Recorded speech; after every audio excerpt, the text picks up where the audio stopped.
So guys welcome back. പുതിയ video എല്ലാവർക്കും സ്വാഗതം.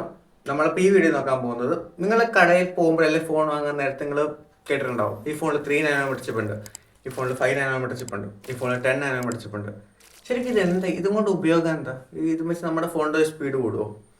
അല്ലെങ്കിൽ ഇത് വെച്ച് ശരിക്കും എന്താ ഉപയോഗം? നിങ്ങൾ എപ്പോഴെങ്കിലും ആലോചിച്ചിട്ടുണ്ട് ഈ സാധനം കുറയും തോറും നമ്മുടെ ഫോണിൻ്റെ സ്പീഡ് കൂടുമോ, അല്ലെങ്കിൽ നമ്മുടെ ഫോണിൻ്റെ ബാറ്ററി കൂടുമോ?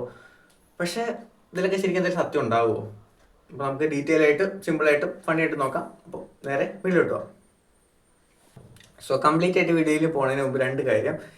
ഞാൻ ആദ്യമായിട്ടാണ് ഇങ്ങനെ വീഡിയോ റെക്കോർഡ് ചെയ്യുന്നത്, അതുകൊണ്ട് ചില വാക്കൊന്നും കിട്ടാത്തതുകൊണ്ട് ഞാൻ ഫോണിലത് എഴുതി വെച്ചിട്ടുണ്ട്. രണ്ടാമത്തെ കാര്യം, ഇത് മാക്സിമം ഞാൻ എളുപ്പമാക്കി പറയാം. എന്തെങ്കിലും തെറ്റുണ്ടെങ്കിൽ നിങ്ങൾ കമൻറ്റ് ചെയ്തോ, നമുക്കൊരു ഹെൽത്തി കമ്മ്യൂണിറ്റി ആയിട്ട് പോവാം. ഓക്കെ, തുടങ്ങാം. സോ നമുക്ക് നോക്കാം എന്താണ് ഒരു നാനോമീറ്റർ അല്ലെങ്കിൽ NM. ഇതുകൊണ്ട് നമ്മുടെ ഫോണിൽ എന്താ ഉപകാരം നോക്കാം. ഓക്കെ, ഇപ്പോൾ കുറച്ചുകൂടെ നല്ല എക്സാമ്പിൾ ആയിട്ട് പറയുകയാണെങ്കിൽ, നമ്മുടെ ഒരു മുടിയുടെ വിത്ത് എന്ന് പറയുകയാണെങ്കിൽ കുറേ 80,000 to 100,000 നാനോമീറ്റേഴ്സ് ആണ് വിത്ത് അതിൻ്റെ. അപ്പം നിങ്ങൾക്ക് മനസ്സിലാവും ഒരു 3 നാനോമീറ്റർ അല്ലെങ്കിൽ 4 നാനോമീറ്റർ എത്ര ചെറുതാണ്. ശരിക്കും ഇത്രയും ചെറുതാക്കാനുള്ള ആവശ്യം എന്ന് പറഞ്ഞാൽ, ഈ നാനോമീറ്റർ എന്ന് പറഞ്ഞാൽ നമ്മുടെ ഫോണിൽ ചിപ്പിൻ്റെ അകത്ത് ട്രാൻസിസ്റ്റേഴ്സ് ഉണ്ട്. ഈ ട്രാൻസിസ്റ്റേഴ്സിൻ്റെ ദൂരമാണ് ഈ നാനോമീറ്റർ കണക്കിൽ പറയുന്നത്. ഒരു ചിപ്പിൻ്റെ അളവ് നിങ്ങൾക്കറിയാം വളരെ ചെറുതാണ്. അപ്പോൾ അതിൻ്റെ അകത്ത് ഈ മില്യൺസ് ട്രാൻസിസ്റ്റേഴ്സ് വെക്കുമ്പോഴത്തേനും അറിയാൻ പറ്റും ഒരെണ്ണത്തിൻ്റെ ദൂരം അല്ലെങ്കിൽ അതിൻ്റെ വലിപ്പം എത്ര ചെറുതായിരിക്കണം. ഓക്കെ, ഇനി നമുക്ക് അത്ര നിങ്ങൾക്ക് മനസ്സിലായില്ലേ, നമുക്ക് ട്രാൻസിസ്റ്റർ എന്താണെന്ന് നോക്കാം. ഈ ട്രാൻസിസ്റ്റർ എന്ന് പറഞ്ഞാൽ കുറച്ചുകൂടെ സിമ്പിളായിട്ട് പറഞ്ഞാൽ ഒരു ഇലക്ട്രോണിക് സ്വിച്ച് എന്നൊക്കെ പറയാം.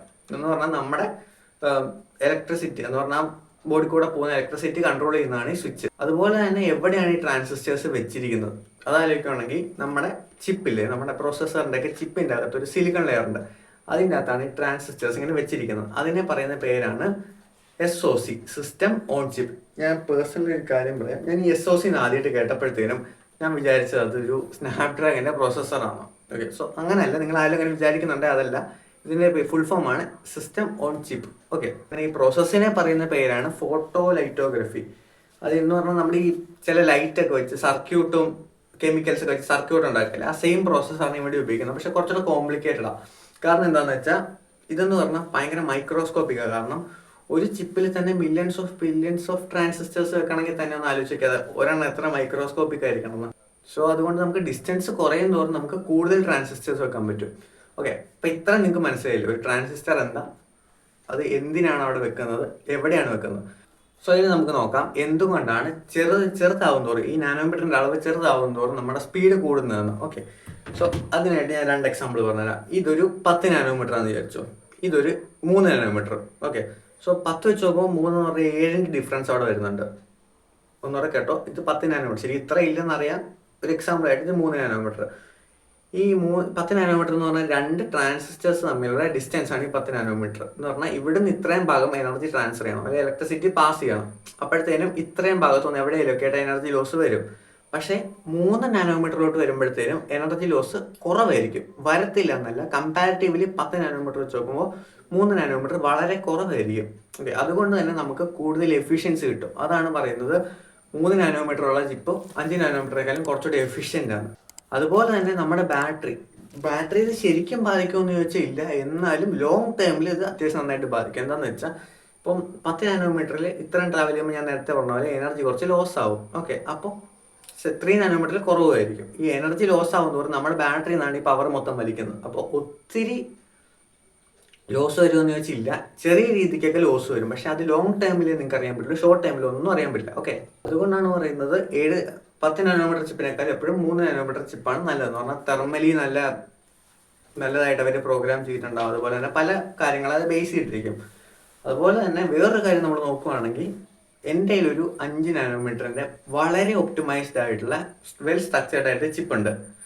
പക്ഷെ എൻ്റെ കൂട്ടുകാരൻ്റെ കയ്യിൽ 3 നാനോമീറ്ററിൻ്റെ ഭയങ്കര പോർലി സ്ട്രക്ചേർഡ് ആയിട്ടുള്ള ചിപ്പ് ആയിരിക്കുന്നത്. ഇപ്പോൾ ഇതിൽ ഏതാ നല്ല നോക്കുകയാണെങ്കിൽ ഓഫ് കോഴ്സ് എൻ്റെ ആയിരിക്കും. കാരണം എൻ്റെ കയ്യിൽ പല കാര്യങ്ങളും നല്ലതാണ്, പക്ഷെ അവൻ്റെ കയ്യിൽ 3 നാനോമീറ്റർ മാത്രമേ ഒരു അഡ്വാൻറ്റേജ് ആയിട്ടുള്ളൂ.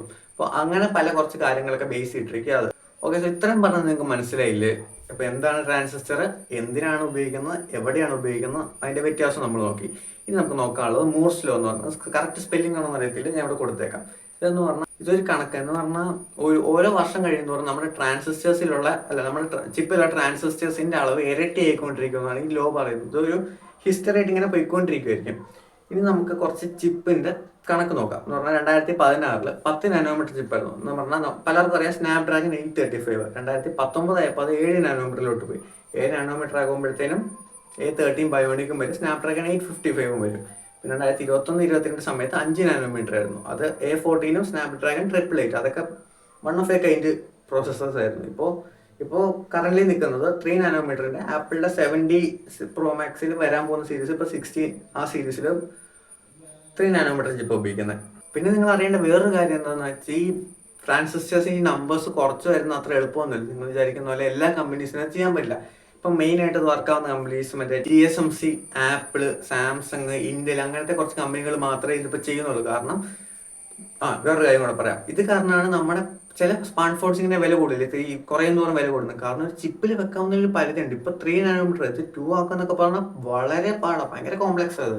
അതുകൊണ്ടാണ് ചെറിയ നാനോമീറ്റർ കൂടുന്നതോറും വില കൂടുന്നത്. കാരണം അത്രയും വർക്ക് അതിനകത്ത് ചെയ്യാനുണ്ട്. ഓക്കെ, സോ ഇത്ര നിങ്ങൾക്ക് മനസ്സിലായില്ലേ എന്താണ് ട്രാൻസിസ്റ്റേഴ്സ്, എന്താണ് നാനോമീറ്റർ, എവിടെയാണ് വെക്കുന്നത്, എന്തിനാണ് വെക്കുന്നത്.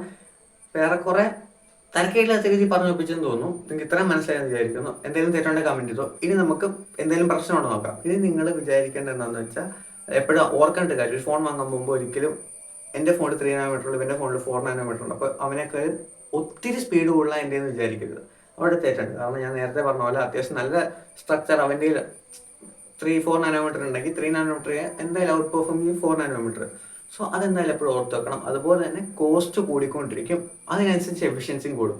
കാരണം നമ്മൾ ഉപയോഗിക്കുമ്പോൾ എന്തെങ്കിലും മനസ്സിലാവും നോക്കാം. ഓക്കെ, സോ നിങ്ങളൊരു കടയിൽ പോയിട്ട് പുള്ളി പറഞ്ഞു, എടാ ഈ ഫോണിൽ 4 നാനോമീറ്ററിന് പ്രോസസ്സറാണ്, ഈ ഫോണിൽ 3 നാനോമീറ്റർ. അപ്പോൾ ഈ ഒരു ചെറിയ വ്യത്യാസം അവിടെ നമ്മൾ കാണുന്നുള്ളൂ. പക്ഷെ പുള്ളി പറയും, എടാ ഇത് നാനോമീറ്റർ ഫാബ്രിക്കേഷൻ ടെക്നോളജി ആണെന്ന് പറഞ്ഞാൽ ഭയങ്കര പെരുപ്പിക്കും. ശരിക്കും ഇതിലെന്തെങ്കിലും കാര്യം ഉണ്ടെന്ന് വെച്ചാൽ ഉണ്ട്, എന്നാൽ അതേസമയം ഇല്ല. കാരണം എന്താണെന്ന് വെച്ചാൽ ഒരാൾക്ക് ഒത്തിരി എഫിഷ്യൻസി വേണമെങ്കിൽ മാത്രമേ 3 നാനോമീറ്റർ കുറയും തോറും 3 നാനോമീറ്റർ അങ്ങനത്തെ ചിപ്പൊക്കെ ഉള്ളൂ. ഇപ്പോൾ സാധാരണ ഫോൺ വാങ്ങണം അതിനകത്ത് 4ഉം 5ഉം ഒക്കെ ആയിരിക്കും.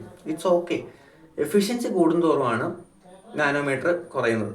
നാനോമീറ്റർ കുറയുന്നതോറും എഫിഷ്യൻസി കൂടും, പൈസയും കൂടും. അപ്പോൾ നിങ്ങൾ ഒരു മിഡ് റേഞ്ച് ഫോൺസിലൊക്കെ നിങ്ങൾക്ക് ഒരു 4 നാനോമീറ്റർ 5 നാനോമീറ്റർ ആണ് പറ്റും. പക്ഷേ മറ്റേ പ്രീമിയം അങ്ങനത്തെ റേഞ്ചിലോട്ടൊക്കെ പോകുമ്പോൾ നിങ്ങൾക്കത് 3 നാനോമീറ്റർ ഇപ്പോൾ കോമ്പറ്റീഷൻ ആയിരിക്കും 2 നാനോമീറ്റർ ഒക്കെ നമുക്ക് നോക്കാൻ വരുന്നുണ്ടോ. ഓക്കെ, സോ ഏറെക്കുറെ നിങ്ങൾക്ക് മനസ്സിലായി എന്ന് വിചാരിക്കുന്നു. ഇപ്പോൾ ഫസ്റ്റ് വീഡിയോ ആയതുകൊണ്ട് ഇങ്ങനെയെങ്കിലുമൊക്കെ പറഞ്ഞു വെപ്പിച്ച് നമുക്ക് ഇനി വരുന്ന വീഡിയോയിലൊക്കെ എന്തെങ്കിലും പ്രശ്നം ഉണ്ടെങ്കിൽ ശരിയാക്കാം. സോ അടുത്ത വീഡിയോ കാണുന്നവരെ ബൈ. അപ്പോൾ ലൈക്ക് സബ്സ്ക്രൈബ് ഒക്കെ ചെയ്തോണം. അടുത്ത് വെക്കണം. ബൈ.